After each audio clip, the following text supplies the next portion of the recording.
What's up with those alien bodies presented to the Mexican Congress? Ooh.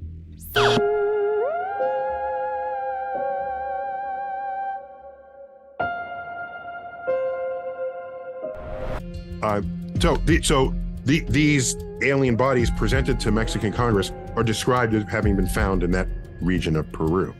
By the way, just a few days ago, I received an official invitation to Mexico to look at these two alien bodies personally. An official invitation.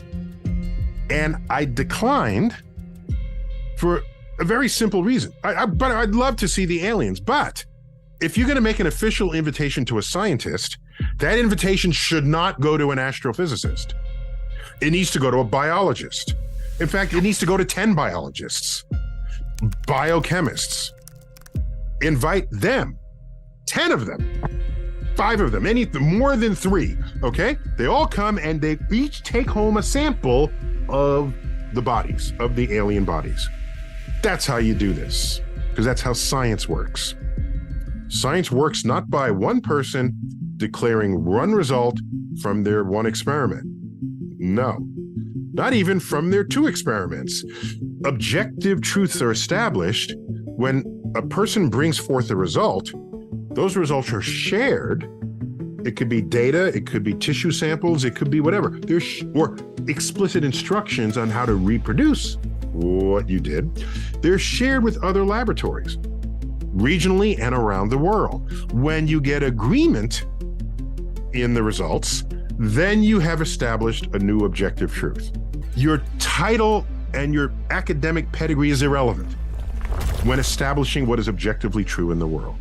If those 2 alien mummies are real, its reality is not established by the sworn testimony of who presented them, nor is it established by anything he says about them. It's established by sharing your data with other laboratories.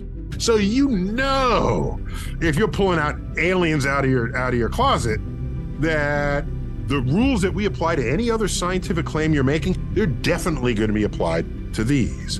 And to quote Carl Sagan, an extraordinary claim requires extraordinary evidence.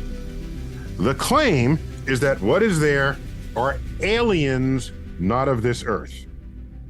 So we better have extraordinary evidence for it.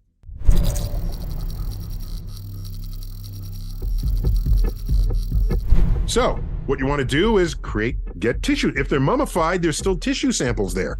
All right. If it was once living tissue, they're clearly dead now. Take tissues. All right. You can afford to do this. The aliens, they're not very big. They're like 3 feet tall, something like that, in their little transparent coffins. But take tissue, send it out to labs all around. Do that. Let other people who you don't even know, but have established laboratory practices, test that tissue. Okay? That's what you should do. If that comes through and we get verification, now we're talking. And they're aliens not because you swore they were aliens. They're aliens because the scientific method established that fact. And what is the scientific method? I'll tell you. Do whatever it takes to not fool yourself into thinking something is true that is not, or to thinking something is not true that is. Whatever it takes. That is the scientific method, period. That's a view from above, a cosmic perspective on the Mexican aliens. As always, keep looking up, especially for the aliens.